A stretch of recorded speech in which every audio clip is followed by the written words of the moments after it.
Surprise, motherfucker. What it does do, everybody, it's your boy Zenkai, and today I'll be talking about every aspect of my 130-hour journey through KCD2. Buckle up, because I got a lot to cover, including a story recap, side quests, game mechanics, the world, performance, glitches, and the various mini-games you can do. I'll be starting first with the spoiler sections for main story and side quests, so skip ahead to this timestamp if you don't want any spoilers. Spoilers ahead, you have been warned. The story of KCD2 picks up right where the last game ends and tries its best to get new players caught up. I think you're better off just playing the first game before this game if you want a true synopsis, but it's not really needed to understand what's going on. The only thing you'll miss from the first game is obviously the storyline, but also your connection to Henry. You won't know what he's accomplished, his mission, his trauma, or the people that he surrounds himself with. So, long story short, our home village of Scouts was burnt to the ground by King Sigismund's hired mercenary band, the Cumans. We were an apprentice blacksmith to our father Martin and have forged a sword for Sir Radzig Kobyla, who, surprise surprise, is later revealed to be our real father. Before we can deliver the sword, the Cumans raise the village and kill Henry's parents in front of him. Henry escapes to Talmberg and later returns to bury his parents, where he succeeds, but his sword is stolen in the process by Ishvan Toth. You know what? I think I'll keep it as a memento. This isn't over. I'll find you. Two other important dudes are Eric, Toth's gay lover, and Sir Markvart von Aulitz, the guy whose army destroyed Skalitz. Early into our adventure, we meet Sir Hans Capon of Perkstein. We don't get along at first, but eventually become friends after some misadventures. The rest of the game happens, and then Hans and Henry are tasked with delivering a message to Lord von Berghoff at Trotsky Castle. A bit of politics real quick. We are on the side of King Wenceslas, who is currently MIA, has bad policies, and doesn't really feel like being king. Due to his inactivity, Margrave Jobst, the Moravian lords, and Sigismund did a hostile takeover. However, Jobst is a bit conniving, so he flip-flops and joins the side of King Wenceslas, making him our ally. So our story begins as Henry and company are on their way to Trotsky Castle to meet with Lord von Berghoff, but tensions are high when we meet one of his captains, Thomas, who reveals that they are members of the League of Lords, our enemy. We manage to avoid a fight, but this interaction causes Ziska's army to think Henry's company is in league with Lord von Berghoff. Henry and Hans are taking a bath, spying on some wenches, while the rest of their company is getting slaughtered. Henry and Hans manage to escape after saving a lady called Catherine, who will be important later, but not without a couple near-death experiences for the both of them. Time for me to kick after me, motherfucker. Shit. Boom chicka ah, boom chicka ah, boom chicka ah, boom chicka ah. Green dick is better than blue dick. Oh shit, motherfucker! Am I dead? Not yet. I'm dead though. They make their way to their destination, but are mistaken for beggars at the front gate, and Captain Thomas has been conveniently knocked into a feverish coma by bandits. Revive me, Jet, revive me. So, it's clear that they need to talk with von Berghoff some other way. Young Lord Samin is getting married, and von Berghoff is supposed to be there. So, Hans and Henry need to get invited. However, they need to do it in their own way. After a little hissy-fit quarrel split them up. From here, the game opens up, and you can do whatever you want in the Trotsky region. Hans gets up to some poaching, and Henry works with either the blacksmith or the miller to score an invitation to the wedding. The blacksmith is the honest craftsman path, whereas the miller is the crime-ridden path. We are accustomed to this from the first game. Henry and Hans make it to the wedding, but a brawl breaks out and leaves them behind bars. One problem, though. You want to talk to God, fella. You're getting the gallows for poaching. I've made a severe and continuous lapse in my judgment. Henry must save the day once again, which I personally did by promising the Chamberlain some ass ointment and then brewing a diabolical potion for Captain Thomas so he can vouch for us. Von Berghoff then shows up right at the moment Hans is about to be hung, and we are saved at last. Von Berghoff may not be on our side, but we have a common enemy, the mercenary band that attacked us and Captain Thomas's company. Hans and Henry go to Nebekov Fortress to speak with Yaromir, but a little bit of investigative journalism reveals that the real Yaromir is in the dungeon, and the fort has been completely taken over by bandits. We return to von Berghoff and are tasked with torturing one of the bandits. My Henry jumped at the chance. However, it turns out a bit of alcohol makes Henry force sensitive. Wait! Wait!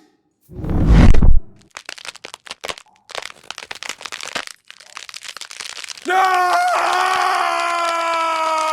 The victim tells us that their band is led by Jan Ziska, and it turns out young Lord Samin, the groom in that wedding we went to, and is involved in the rebellion against King Sigismund. Henry can choose to either reveal this info to von Berghoff or keep it hidden. The better decision is to keep it hidden, because nothing will happen. The decision I made was to tell him them. So, lo and behold, Henry, Hans, and Haschek's company pull up to Samin and they demand a blood sacrifice for their treachery. However, instead of following through with my decision, I decided to turn on Haschek and fight with Samin. Jobst would be so proud. Henry and Hans then get rid of the evidence by burning Samin to the ground.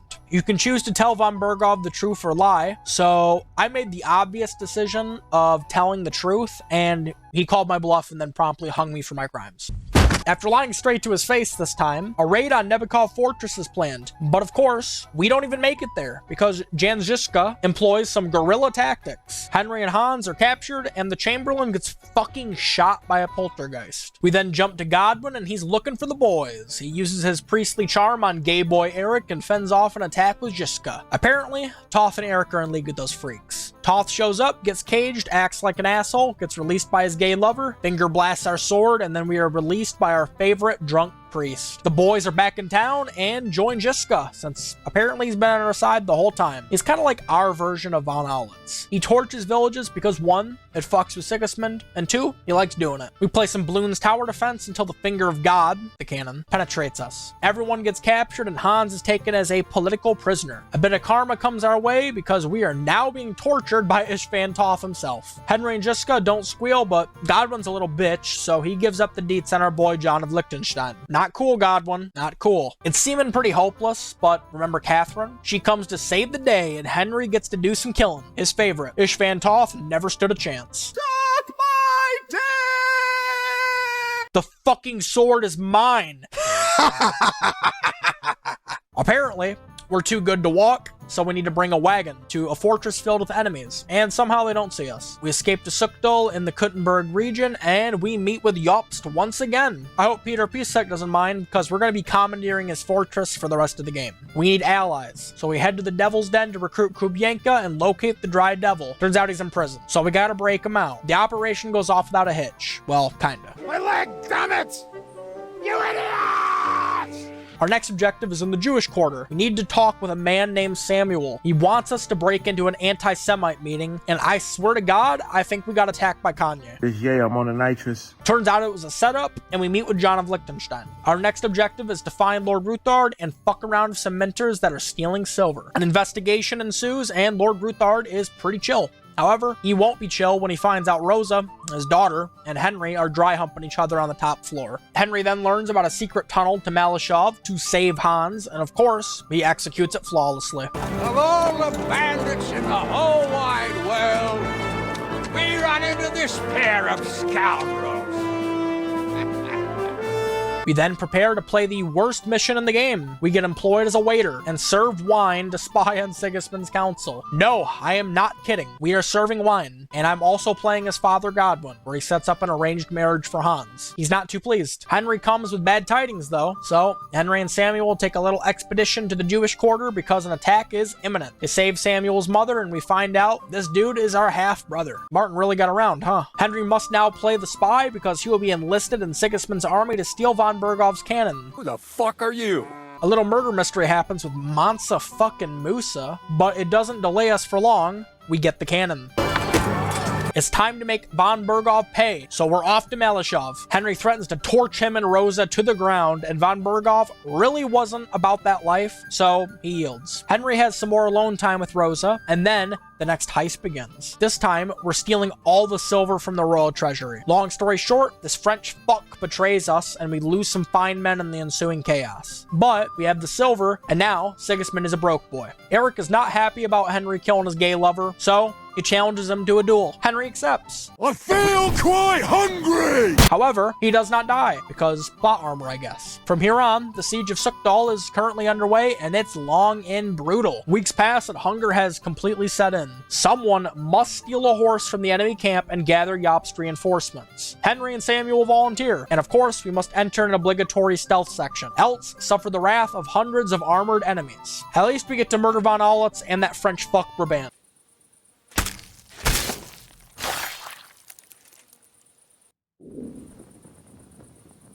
Henry carries Samuel, and then they make for Jobst. All seems lost at Sukdal, but Henry and crew arrive to save the day once again with Hanish, Radzig, and Jobst. Henry then defeats all the enemies and relishes in a job well done. That's the end. All in all, I like the story of this game a lot. However, it wasn't as captivating as the first game, and the trauma cutscenes were bordering on Naruto swing levels of funny. Where's my fucking sword?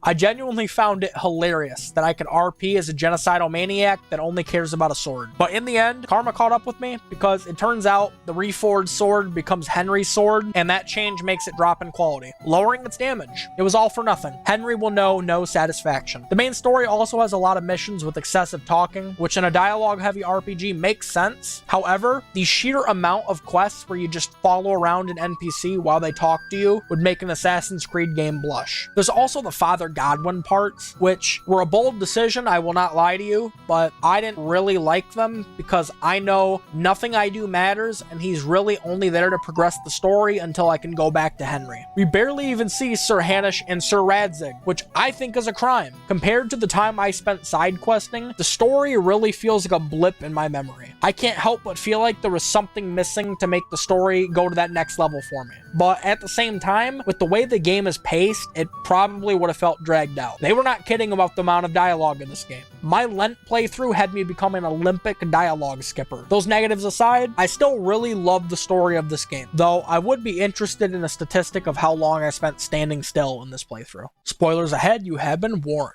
The side questing in this game is slightly divisive amongst the community. A lot of side quests fall in this dialogue-heavy, follow an NPC around format. There are also quite a few fetch quests, some of which reach an egregious level. Don't get it twisted, there are fantastic side quests that breathe life into the world and are accompanied by fun interactions and interesting lore. Since there are so many, I'm going to talk about my favorite 3 and least favorite 3 side quests across the entire game. Starting with the best, Ars Dimicatoria. Long story short, my boy Menhard here isn't allowed to practice his swordsmanship in Kuttenberg, and Henry gets involved in a nightly gang war. We join his gang, participate in a tournament, and of course win it. Everything I love about a KCD questline. A good story, characters, we got fighting, a tournament, I love it. In a good scrub, we help out Betty with her failing bathhouse business. She needs us to pick up some wenches, and we're asked the most important question of the game. Are you more into tits or bottoms? Is that what you lot talk about all the time?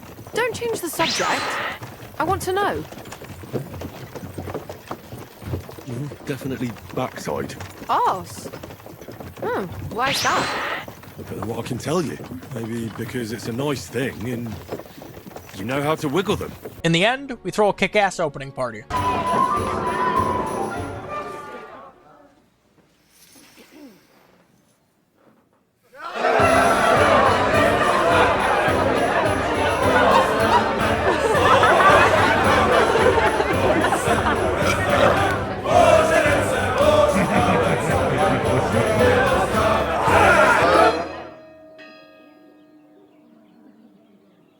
Invaders has us in the bed with the enemy because we're going to be drinking with some Cumans. Vasco knows our language and loves to party. He and Freddie Mercury are just about the only things I can stomach about this camp. So what happens? Let's just say Moravian beer hits different. Shaggin', shaggin', shaggin', shag.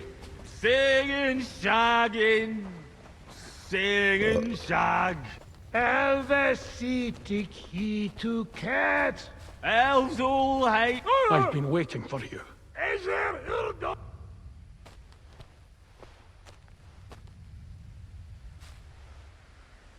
You're on the right path, but you have not reached your goal yet. My goal? You mean the moonshine? I also need to briefly mention Troubadours. It's a boring fetch quest line centered around a loot, but the 2 NPCs here are truly worth it. They sing a little ditty for Henry, and I think you must hear it. When it seems you're out of luck, there's just one man who gives a fuck. A friend who'll never leave you stuck. Now who can that friend be? Henry, our hero Henry, the fellow who helps his fellow man. Henry, reliable Henry, he gets the job done the best he can. Oh, oh, oh. Watch out, here we go. Oh, oh, I can't hear you in the back. When you want to string your lute and trumpet with your back drum, who will pull a sheep gut out through the creature's rectum? Oh, Henry, we thank you, Henry, the fellow who helps his fellow man. His fellow man, Henry, let's drink to Henry, he gets the job done the best he can. Yeah!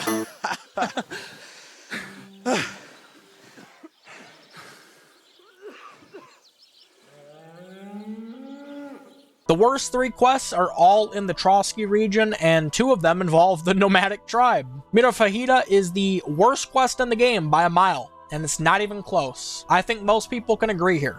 It's just not good. Essentially, the Voivode's daughter is sexing someone, and the father doesn't approve. He sends one of his sons to murder the guy, he gets gravely injured, the son dies, and the daughter is not happy and runs away. However, she runs away with a writ that is keeping their tribe safe from being freely slaughtered by everybody in the surrounding area, endangering the lives of course, everybody in the camp. She needs the Voivode's amulet for her man because it's blessed with voodoo magic or something and will ensure his recovery, I guess. However, Voivode won't give it unless we beat him at dice. Yeah. Shit, fuck. We win the amulet and force Voivode to give it to the daughter's man, making him a part of the family, I guess. Now the 2 can go back to the village and the sins of their past can be completely forgotten. Apparently this is the good ending. The brother still dies.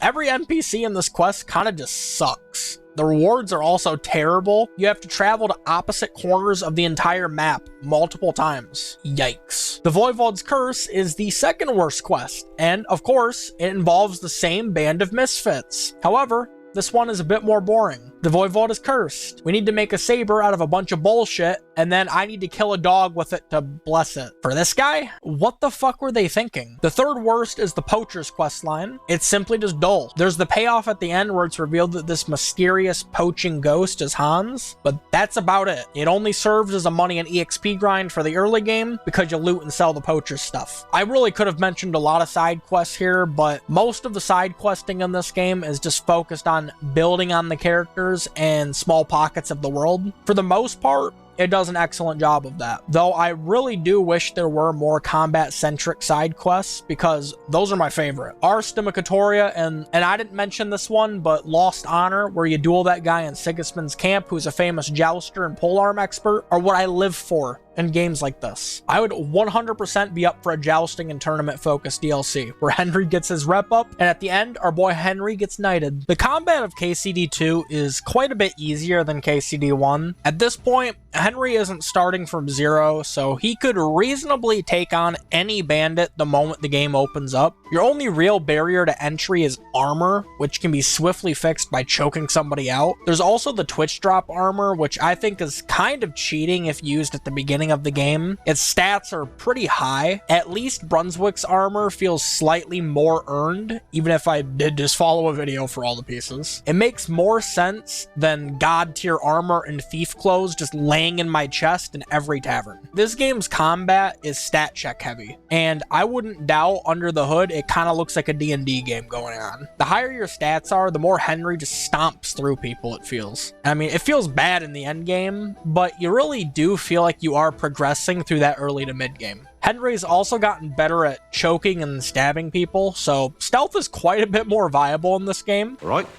let's do it. What are you waiting for?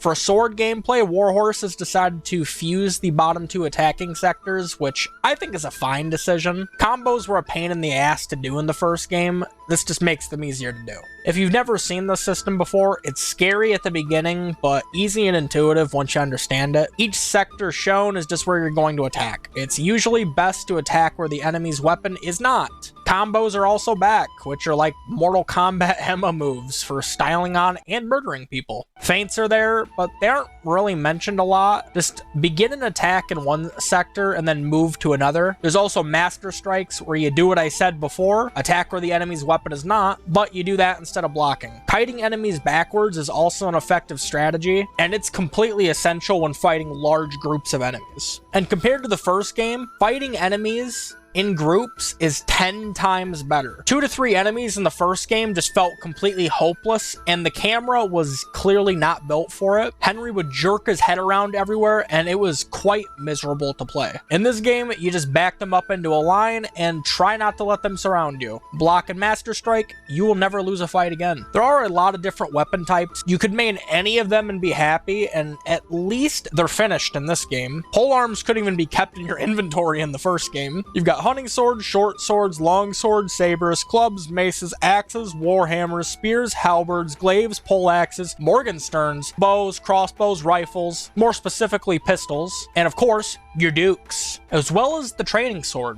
which is hilarious when you're fighting to the death. Anything that is not a sword or your fists only has 3 sectors of attack. This was not the case in the first game. I'm not sure why they felt the need to do that. Also, you can't Master Strike with anything that's not a sword. Unarmed combat against weapons is actually possible in this game, but I don't really recommend it. The strongest weapon type is debatable. However, I think it's probably one-handed short sword because it synergizes with every perk known to man. A lot of people also say polearms are good once you level it, but that's my least favorite weapon to use, so I have no idea. Ranged weapons feel pretty weak in this game. They are pretty atrocious in the early game, and Warhorse made aiming a lot easier, so most of the challenge is gone. In the early game, you could dump 10 arrows into someone, and they'd probably be just fine. In the late game, you'll have first strike perks, so that's less of a problem, but they're still not very strong against armored enemies. I've seen headshots not kill, and arrows love to bounce off of helmets when you're aiming for their face. Why is Godwin's crossbow so strong? I want his crossbow. The pistol is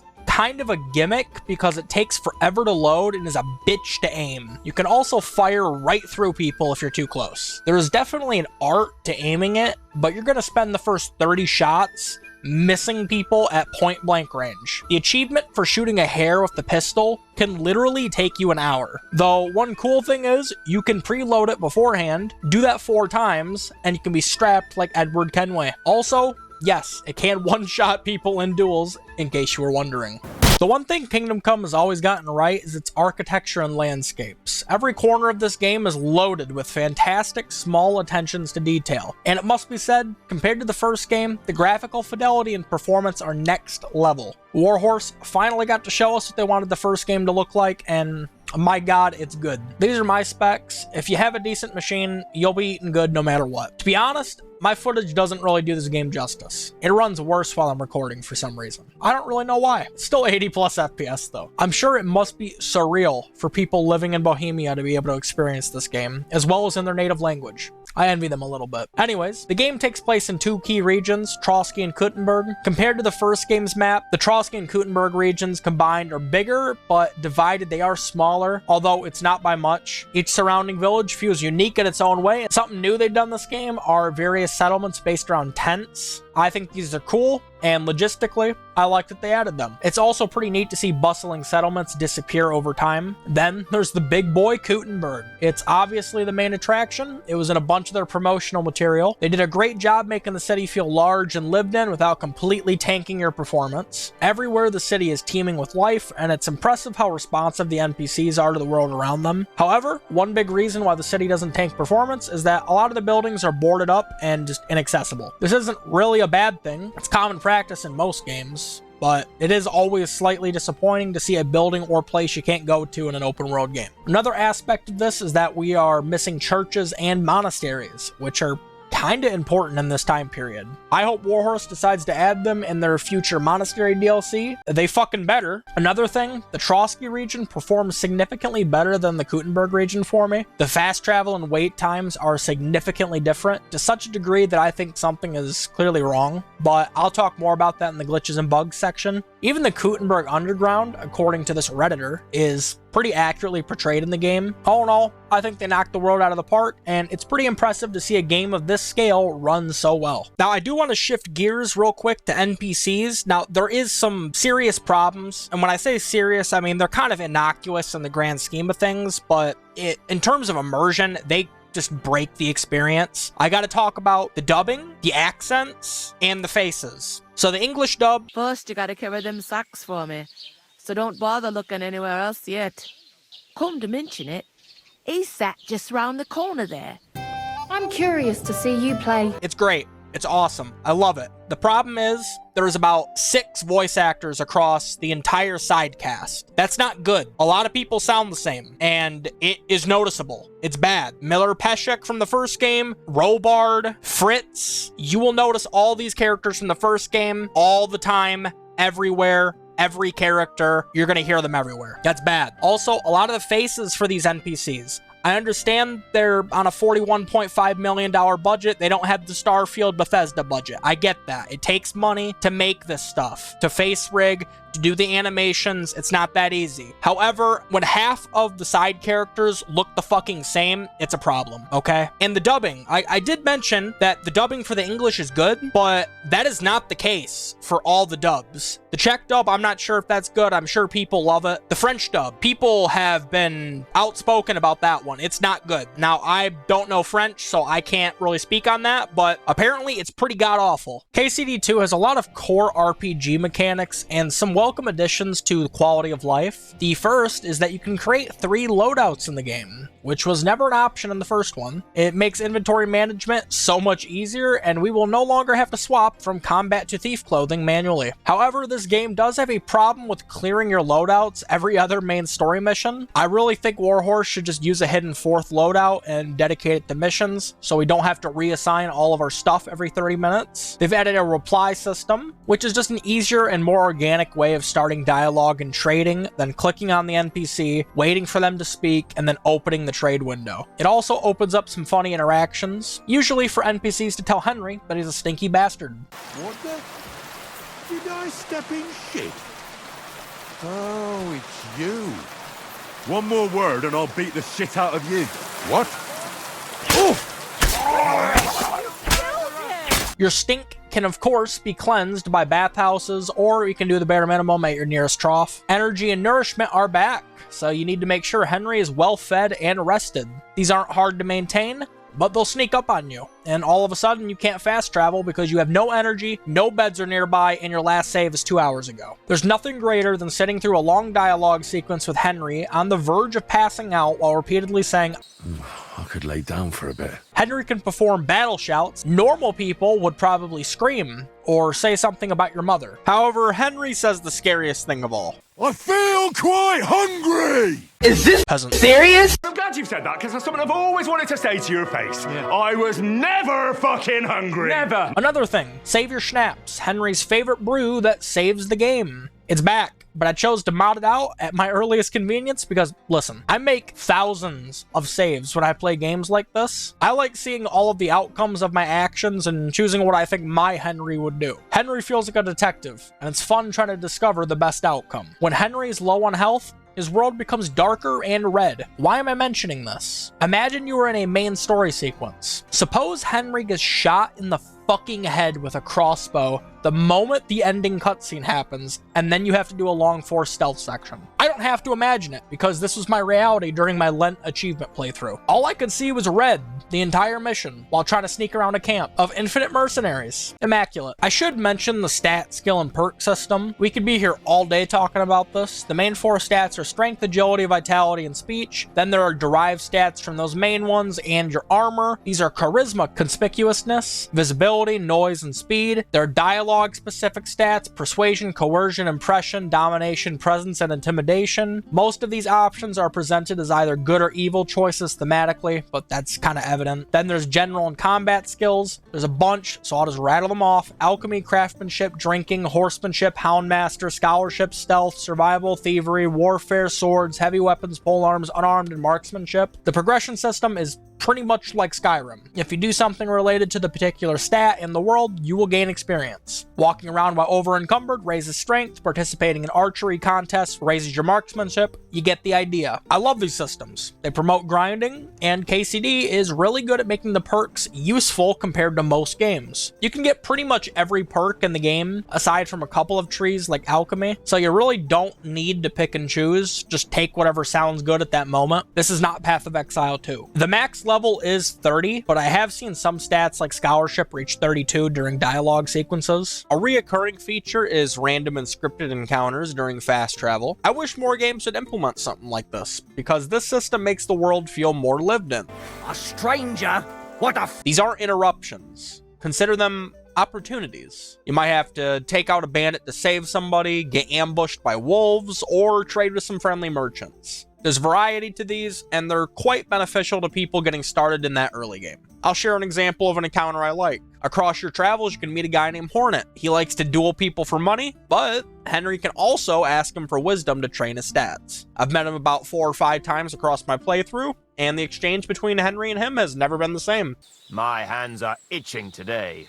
Shall we duel? They always have something new to say to each other. And all around, he's just a stand-up guy. It's little encounters like this that make the world feel that much more immersive. I'm gonna complain about something real quick. The buff icons don't clearly show what they represent, and in some cases, they have gotten worse. For example, in the first game, overeating has a clear and distinct pig face. In this game, it looks like a cracked boulder, and for 30-ish hours, I just thought one of Henry's testicles had exploded. Apparently, it's a pig on its side. No kidding. Then there's the drunk phases. We got Dick and Balls Man, Sleepy Man, and Mushroom Trip Man. A lot of these buffs just look like blobs from a distance, and you can't tell what they mean unless you open the menu and read them. And that really should not be the case. Crime has gotten a big upgrade in this game, and NPCs are far better at deducing when you've stolen their shit. You can throw stones and must have been the wind them, but once they realize something is stolen, you're fucked. They're on high alert, they're notifying the guards, and if Henry is found within a 200-foot radius of the deed, he is always the prime suspect. Stop! You violated the law! Seriously,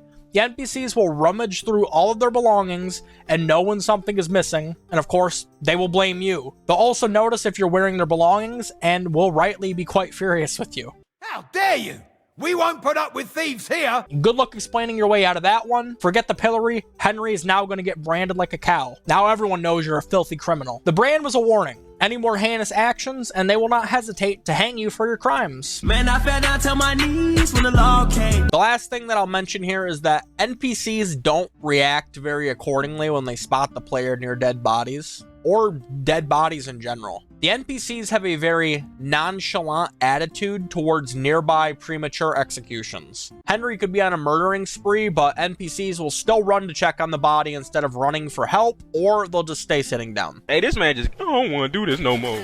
Oftentimes, they'll get a guard, escort him, and then stand right in front of me when I am amassing a horde of bodies. It doesn't make any sense. You wouldn't want to be anywhere near a murderer in this scenario. Essentially, I'm impressed with the way NPCs can deduce crimes, but not so much how they react to them. If you've never played a Kingdom Come game before, you maybe didn't know that it has mini-games for a variety of essential game activities, as well as ways of gambling. Instead of a bunch of screens of text like Skyrim, you get a bit more intimate with the things you craft, wear, and do, starting with Farkle, or dice. For the most part, it's unchanged from the first game. Read the rules on your own time, but it's not very complicated. NPCs around the world have cheat dice that put the probability in their or your favor. However, they have also added badges, which are like special abilities you can use during matches. Personally, I don't really like playing with badges because they make the game too easy. For example, there's a badge that lets you double a round's points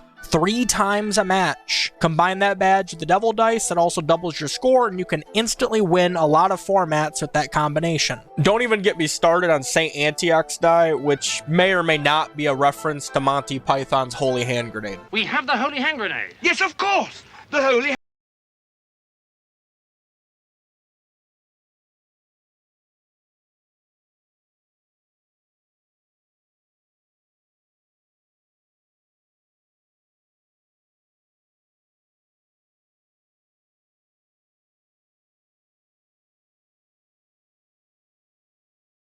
proceed to 3. It's simply not difficult when you have good cheat dice, but the NPCs in this game also love to cheat right back at you. For reference, I've seen more turn 1 wins than bad rolls. In fact, my first Farco roll of the game was a turn 1 win. You get clapped, bud. Alright, 1, 2, 3, 4, 5, 6. Oh my god! Oh my god, it sucks for you, dude! I win, you lose. And my biggest gripe is that in terms of money making, it's not very good for a gambling activity. At the higher end of badge gameplay, you can get around 100 groschen. It's not very much, and it's far more lucrative to just rob the NPC rather than spend the time beating them at dice. Alchemy has very similar principles to the first game, and there are clear benefits to engaging with the system as early as possible. There's 4 bases to pour, and then you can grind, boil, distill, or pour the mixture depending on the recipe to make a potion. Potions are denoted as weak, strong, or Henry. That's right. Henry himself is the best tier, and with it brings some fantastic benefits. Starting at level 16, you can take the Secret of Secrets perk, and maybe also use Dark Arts Apprentice to create one of the best potions in the game. Henry's Fox Potion. A potion that merely, increases EXP gain by 50% for 2 days,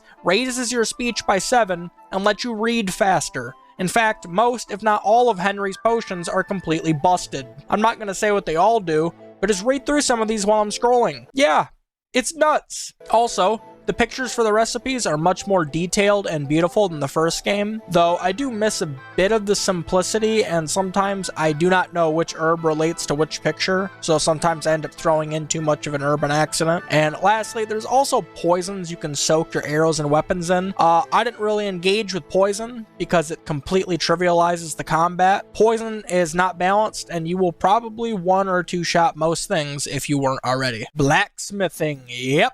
That's right, Henry is actually a blacksmith now. It must also be said, a damn fine one as well, because the best weapons in the game are crafted by you. The minigame is very easy, and to be honest, I hope they do more with it in the future and make more complex aspects of it, because currently it's a bit monotonous. All you do is heat the metal till it's a yellowish white, the color of hay, and hit it with the hammer up and down hoping for sparks. You can then rotate the piece and continue hitting it until you're done. That's pretty much it. If you're efficient with it, you can complete it in just 1 round of hitting it. And if blacksmithing was that easy, everyone would have done it. I'll also say, I don't really enjoy the high-pitched sound of the hammer hitting the material and Henry's constant whistling during the entire process.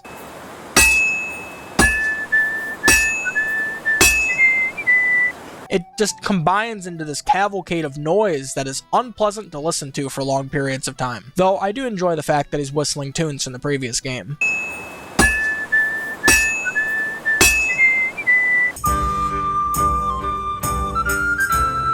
And since it's closely related, I'll also mention weapon sharpening. It's extremely simple and ensures your weapons don't drop in quality from excessive damage. The minigame is just finding the right angle, and then you go for only sparks. No smoke. That's it. There's nothing more to it. Henry or the Razor Sharp perk will let you know when you're done. Pickpocketing is also pretty much the same from the first game. There isn't much to say here. Locate your victim, identify their pouch, stick your hands in their back pocket, and then put shin limb to shame with the way your fingers move, and then identify your next victim. It may seem slow and inefficient at the start, but once you level up your skill, you will drain each and every person of their funds whenever you meet them. Shakira's hips may not lie, but Henry's hands certainly do. Firmly in your back pocket. And sometimes, even the front too. What do you mean by that? Lockpicking is largely unchanged from the first game, and the real difficulty is in how small the allowable box is and how much Parkinson's Henry has at that very moment. It genuinely feels impossible to lockpick very hard chests at low levels because the margin of error and level of convulsions Henry experiences are way too high. Once you work your way up the skill, every lock then becomes a bit too easy. And once I hit the midway point in lockpicking, I think I only ever failed a handful of times across the rest of my playthrough. That's probably because it's still a bit finicky to turn the dial with analog sticks, but you get used to it eventually. Archery contests are pretty straightforward. Using either a bow or crossbow, you must shoot targets or bird nests depending on the game mode.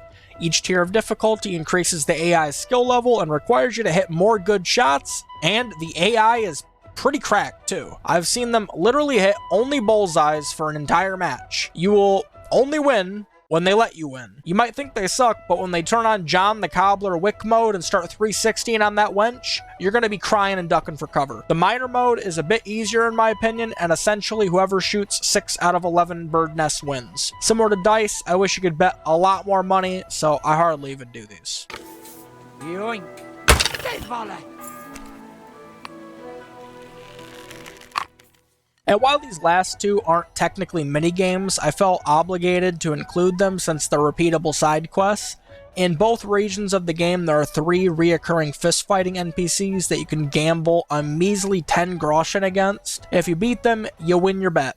That's it. They're good for farming the unarmed skill, and the unarmed takedown you learn from one of the fighters is pretty useful, but that's about it. And then after a side quest I mentioned in the spoiler section, you can compete in the Gutenberg tournaments. There's 3 disciplines where you fight against a couple of opponents with either longsword, sword and shield, or free combat. It's essentially the Rattay tournament from the first game, but with a little bit extra. The money you get from it is pretty great, and it's really easy to wait for the next tournament, so you could theoretically farm weapon skills and groschen this way. However, in its current state, the tournament can be a little bit buggy if you don't arrive in the morning.